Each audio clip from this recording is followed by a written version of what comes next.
നമസ്കാരം സുഹൃത്തുക്കളെ.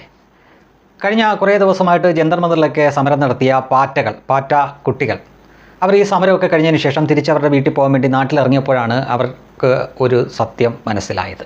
മറ്റൊന്നുമല്ല, ജന്തർ മന്ദിറിൻ്റെ പുറത്തും ഒരു ലോകമുണ്ടെന്ന് അവർക്ക് മനസ്സിലായി. സത്യം പറഞ്ഞാൽ ഇപ്പോൾ ഇൻസ്റ്റാഗ്രാം തുറക്കാൻ പറ്റില്ല. തുറന്നു കഴിഞ്ഞാൽ കരച്ചിലും പിഴിച്ചിലും മാപ്പ് പറച്ചിലും തന്നെയാണ്. ചില കാഴ്ചയൊക്കെ കാണുമ്പോൾ ഈ കുട്ടികളെ ഓടിച്ചിട്ട് തല്ലുന്ന കാഴ്ചയെ കാണുമ്പോൾ നമുക്ക് തന്നെ കഷ്ടം തോന്നും. പക്ഷേ ഇവരെ കൈവെക്കുന്നത് മുതിർന്നവരൊന്നും അല്ല കേട്ടോ. ഏതാണ്ട് സമാന പ്രായമുള്ള കുട്ടികൾ തന്നെയാണ് ഇവർക്കിട്ട് കൈവച്ചുകൊണ്ടിരിക്കുന്നത്. ഈ കുട്ടികളെ പറഞ്ഞിട്ട് കാര്യമില്ല, ഇപ്പോൾ തല്ല് വാങ്ങുന്ന കുട്ടികളുടെ കാര്യമാണ് പറഞ്ഞത്. അപ്പോൾ അവർ കുറേ കാലം മുമ്പ് സ്ഥിരമായിട്ട് കണ്ടത് എന്താണ്? ശ്രീലങ്കയിൽ, ബംഗ്ലാദേശിൽ, നേപ്പാളിൽ അവിടെയൊക്കെ കണ്ടത് ഈ ജൻസി സമരം കൊണ്ട് ഭരിച്ചുകൊണ്ടിരുന്ന സർക്കാരിനെ മറച്ചിട്ടു. അതിനുശേഷം കേസും കൂട്ടമൊന്നുമില്ലല്ലോ, കാരണം പുതിയ സർക്കാരാണ് ഭരണത്തിൽ വരുന്നത്. അപ്പോൾ അവർ ഭരണത്തിൽ വരാൻ കാരണം തന്നെ ഇതുപോലൊരു കലാപമാണല്ലോ. അപ്പോൾ ഇവിടെയും അങ്ങനെ സംഭവിക്കുമെന്നും, അങ്ങനെ തങ്ങൾക്ക് കൂടി താല്പര്യമുള്ള ഒരു ഭരണകൂടം വന്നു കഴിഞ്ഞാൽ പിന്നെ തങ്ങൾ എന്തൊക്കെ പറഞ്ഞാലും എന്തൊക്കെ കാണിച്ചിട്ടുണ്ടെങ്കിലും അതൊന്നും പ്രശ്നമാവില്ല, തങ്ങൾക്ക് കേസ് വരില്ല എന്നൊരു ധാരണയാണ്. പിന്നെ ഈ ആൾക്കൂട്ടത്തിൻ്റെ ഇടയ്ക്ക് കയറി നിൽക്കുമ്പോൾ അതിൻ്റെ ഒരു മനഃശാസ്ത്രമുണ്ട്. എന്തും ചെയ്യാം, എന്തും പറയാം, എന്തും പ്രവർത്തിക്കാം എന്നൊരു തോന്നലങ്ങ് വരും. അതിൻ്റെ പിന്നാലെ അത് ചെയ്യുകയും ചെയ്യും. പക്ഷേ ഇതെല്ലാം കഴിഞ്ഞ് തിരിച്ച് വരുമ്പോഴാണ്, നാട്ടിലേക്ക് വരുമ്പോഴാണ്. കാരണം ഇപ്പോഴാണെങ്കിൽ സോഷ്യൽ മീഡിയ ഉണ്ട്. ചിലരൊക്കെ ആവേശത്തിന് ക്യാമറയ്ക്ക് മുന്നിലൊക്കെ പറഞ്ഞവരുണ്ട്. ആ കൂട്ടത്തിൽ നരേന്ദ്രമോദിയെ നരേന്ദ്രമോദിയുടെ മാതാവിനെ പറഞ്ഞവരുണ്ട്. വളരെ മോശമായ രീതിയിൽ പ്രധാനമന്ത്രിയും മറ്റുമൊക്കെ പറഞ്ഞവരുണ്ട്. അവരെയൊക്കെ പലരും നോക്കി വെച്ചിട്ടുണ്ടായിരുന്നു. അവരൊക്കെ തിരിച്ച് നാട്ടിലേക്ക് വരുമ്പോഴാണ് അവർ പിടികൂടിയത്. അങ്ങനെ ഒരുപാട് പേര് ശരിക്കും കിടന്ന് തല്ല് മേടിച്ച് കൂട്ടിയാണ്. കരച്ചിലും പിടിച്ചിലും മാത്രമേ ഉള്ളൂ. ചില പിള്ളേരുടെ വീട്ടുകാർക്കൊന്നും പുറത്ത് പോലും ഇറങ്ങാൻ പറ്റാത്ത അവസ്ഥയാണ്. ചിലർ സ്വന്തം മകനെ പോലും വീട്ടിൽ കയറ്റുന്നില്ല. കാരണം അവൻ വീട്ടിൽ പോലും പറയാതെ പോയ ആളുകളുണ്ട്. അവിടെ ഫുഡുണ്ട്, ആട്ടം പാട്ടം, അങ്ങനെ പല ഓഫറുകളും ഉണ്ടായിരുന്നല്ലോ ആ സമരം നടന്നുകൊണ്ടിരുന്ന സമയത്ത്. പക്ഷേ ഈ കുട്ടികൾ പെട്ടുപോയതാണ് കേട്ടോ. ഇവർ കരുതി നരേന്ദ്രമോദി സർക്കാരിനെ അവർക്ക് മറിച്ചിടാൻ പറ്റും. പ്രശ്നം എന്താണെന്ന് ചോദിച്ചു കഴിഞ്ഞാൽ, നമ്മുടെ കേരളത്തിലുള്ള ചിലർക്കും ഈ ഒരു പ്രശ്നമുണ്ട്.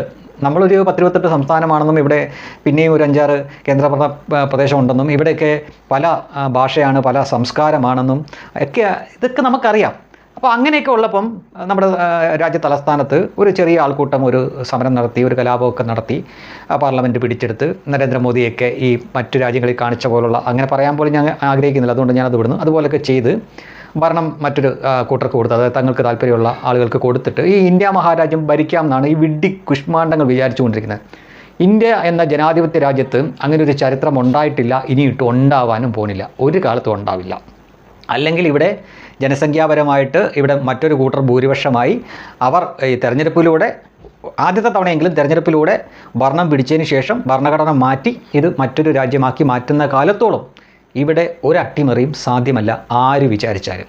ഇപ്പോൾ അവരെല്ലാം കൂടി പാർലമെൻറ്റ് പിടിച്ചെടുക്കാൻ ശ്രമിക്കുന്നു, അല്ലെങ്കിൽ രാഷ്ട്രപതി ഭവൻ പിടിച്ചെടുക്കാൻ ശ്രമിക്കുന്നു, അല്ലെങ്കിൽ സുപ്രീം കോടതിയെ തകർക്കാൻ ശ്രമിക്കുന്നു. അങ്ങനെ ഒരു തോന്നലുണ്ടായാൽ തന്നെ ഉറപ്പായിട്ടും നമ്മുടെ പട്ടാളം ഇറങ്ങുകയും കുട്ടികളാണോ മുതിർന്നവരാണോ എന്ന് പോലും നോക്കാതെ ഒരു പക്ഷേ അവരെ ചെറുത്തിരിക്കും. അതാണ് നമ്മുടെ ഭരണഘടനയുടെ ഒരു ശക്തി. ഇതൊന്നും നേപ്പാളിനോ ബംഗ്ലാദേശിനോ ശ്രീലങ്കയ്ക്കോ ഒന്നും ഇല്ലായിരുന്നു.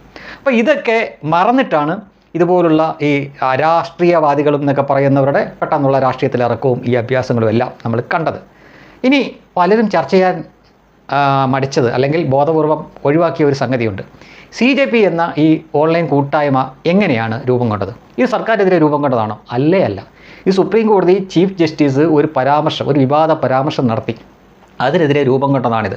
അപ്പോൾ കോടതിക്കെതിരെയാണ് ഒരു ജനരോഷം, ഒരു വിദ്യാർത്ഥികളാവട്ടെ ആരും ആവട്ടെ, ജനരോഷം ഉയർന്നു വന്നാൽ അതിനൊരിക്കലും ഒരു പിന്തുണ കിട്ടത്തില്ല ജനങ്ങളുടെ പക്ഷത്ത് നിന്ന്. അപ്പോൾ ജനങ്ങളുടെ പിന്തുണ, അതായത് പ്രതിപക്ഷത്തിൻ്റെയെങ്കിലും പിന്തുണ കിട്ടാൻ വേണ്ടി അതിൽ ചേരുംപടി ചേർത്തതാണ് നീറ്റ് പരീക്ഷാ പേപ്പർ ചോർച്ചയും പിന്നെ ധർമ്മേന്ദ്ര പ്രധാനവും എല്ലാം. ഇപ്പോൾ ഞാൻ പറയുന്നത് നിങ്ങൾക്ക് ഏകദേശമൊക്കെ മനസ്സിലായി വരുന്നുണ്ട്. തുടക്കത്തിൽ ഈ സമരത്തിനെ കേന്ദ്ര സർക്കാർ വലിയ പ്രാധാന്യമൊന്നും കൽപ്പിക്കാതിരുന്നത് അവരും പലപ്പോഴായിട്ട് സുപ്രീം കോടതിയുടെ ചില ഇടപെടലുകളിൽ അവർക്കും നീരസമുണ്ടായിരുന്നു. അതിനാൽ കുറച്ച് ജനരോഷം അവർക്കെതിരെ തിരിഞ്ഞോട്ടെ എന്ന് വെച്ചിട്ട് അവർ കണ്ണടച്ചതാവാം. പക്ഷേ ഇതൊരു അവസരമായി കണ്ട് രാജ്യവിരുദ്ധ ശക്തികളും പ്രതിപക്ഷ പാർട്ടികളും അടക്കമുള്ളവർ ഇത് സർക്കാരിനെതിരെ തിരിച്ചുവിടുകയാണ് ചെയ്തത്. പിന്നെ ആൾക്കൂട്ടവും ശക്തിയൊക്കെ കണ്ടപ്പോൾ CJPക്കാരും ആ രീതിയിൽ മുന്നോട്ട് പോയി. പിന്നെ സോനം വാങ്ചുക്കിൻ്റെ നിരാകാര സമരവും മറ്റുമൊക്കെ വന്നു. ഇതിനിടയിൽ ഒരിക്കലും സംഭവിച്ചിട്ടില്ലാത്ത ഒരു കാര്യം സംഭവിക്കുക വരെ ചെയ്തു. അതായത് സുപ്രീം കോടതി ജഡ്ജിമാരൊക്കെ എന്തെങ്കിലും വിധി പറയുകയോ പരാമർശം നടത്തുകയോ ചെയ്താൽ അവരൊരിക്കലും അത് തിരുത്തി പറയാറില്ല. പക്ഷേ ഇത്തവണ ഞാൻ അന്ന് അങ്ങനെയല്ല പറഞ്ഞത്, ഞാൻ ഇങ്ങനെയാണ് പറഞ്ഞത് എന്ന തരത്തിൽ സുപ്രീം കോടതി ചീഫ് ജസ്റ്റിസ് അത് തിരുത്തി പറയുന്ന ഒരു കാഴ്ച കണ്ട്. സാധാരണഗതിയിൽ ഈ ഈഗോയുടെ അങ്ങേയറ്റമാണ് അവരുടെയൊക്കെ ഈഗോ ഹർട്ട് ചെയ്യപ്പെടുക എന്നൊക്കെ വെച്ച് കഴിഞ്ഞാൽ അവർ ഉറപ്പായിട്ടും പ്രതികാരം ചെയ്യും. അതാണ് അവരുടെ ഒരു രീതി. അവരെ വീണ്ടും CJP കിടന്ന് ചൊറിഞ്ഞിരിക്കുകയാണ്. അതായത് സുപ്രീം കോടതി യുടെ നിർദ്ദേശം അംഗീകരിക്കാൻ പറ്റില്ല എന്ന തരത്തിലൊരു പ്രസ്താവന പാറ്റ വക്താക്കൾ നടത്തിയിട്ടുണ്ട്. നിങ്ങൾ കേന്ദ്ര സർക്കാരിനെ നേരെ ചെയ്ത പോലെ ഒരു പ്രതിഷേധം കൊണ്ട് സുപ്രീം കോടതി ജഡ്ജിമാർക്കെതിരെയോ കോടതിക്കെതിരെയോ പോയാൽ ഒരു സൈഡിൽ നിന്നും നിങ്ങളെ ആരും സപ്പോർട്ട് ചെയ്യാൻ പോടില്ല. കാരണം അപ്പോൾ കളി മാറുകയാണ്. അപ്പോൾ ശരിക്കും പറഞ്ഞു കഴിഞ്ഞാൽ കേന്ദ്രത്തിന് ഗ്യാലറി ചെയ്യുന്ന കളി കണ്ടാൽ മതി. സുപ്രീം കോടതി ആയിരിക്കും പിന്നെ ഓർഡർ കൊടുക്കുന്നത്.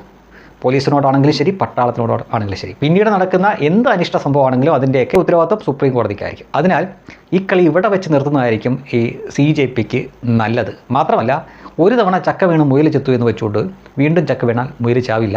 ഇനി ഇത്രയും അഭ്യാസമായിട്ട് ഇറങ്ങിയാൽ നാട്ടുകാരുടെ മാത്രമല്ല, ചിലപ്പോൾ പോലീസിൻ്റെ നേരത്തെ കിട്ടിയതല്ല അതിൻ്റെ അപ്പുറത്ത് കിട്ടും. നിങ്ങൾക്കെതിരെ എടുത്തിട്ടുള്ള കേസുകളൊന്നും പിൻവലിക്കാൻ പോകുന്നില്ല. ഏത് രാഷ്ട്രീയ നേതൃത്വം പറഞ്ഞാലും, ഇനിയിപ്പോൾ സുപ്രീം കോടതി തന്നെ പറയുകയാണ് കേസെടുക്കണ്ട എന്ന് പറഞ്ഞാലും അത് പിൻവലിക്കത്തില്ല. കാരണം എന്താണെന്ന് ചോദിച്ചു കഴിഞ്ഞാൽ, തല്ല് കിട്ടിയ പോലീസുകാരൻ തന്നെ പറയണം.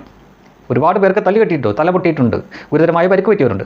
അവർ തന്നെ നേരിട്ട് പറയണം എനിക്ക് കേസില്ല എന്ന്. എങ്കിൽ മാത്രമേ ആ കേസ് ഇല്ലാതാവൂ. അല്ലാതെ ആര് പറഞ്ഞാലും, ഏത് രാഷ്ട്രീയക്കാർ പറഞ്ഞാലും, ഏത് മന്ത്രി പറഞ്ഞാലും, ഏത് കോടതി പറഞ്ഞാലും കേസൊന്നും പിൻവലിക്കാൻ പറ്റില്ല. അത് അവിടെ കാണും. അല്ല എങ്കിൽ പോലീസുകാരും പോലീസുകാരുടെ കുടുംബവും കേസിന് പോകും. എത്ര വർഷം കഴിഞ്ഞിട്ടാണെന്ന് പറഞ്ഞാലും അവരെ തല്ലിയവർ അതിൻ്റെ ശിക്ഷ അനുഭവിക്കുക തന്നെ ചെയ്യും. ഇനി അത് ഒരു വിധി പ്രസ്താവം പോലെ അല്ലെങ്കിൽ സുപ്രീം കോടതി പരാമർശം പോലെ പുറത്തേക്ക് വരുമ്പോൾ അത് ഞങ്ങൾ അംഗീകരിക്കില്ല എന്ന് പറയുമ്പോൾ പിന്നെ TG പറഞ്ഞ പോലെ നിങ്ങളൊക്കെ തല്ലുകൊള്ളാൻ തന്നെ വിധിക്കപ്പെട്ടവരാണ് എന്ന് നമ്മളങ്ങ് വിചാരിച്ചോളാം. അത്ര തന്നെ.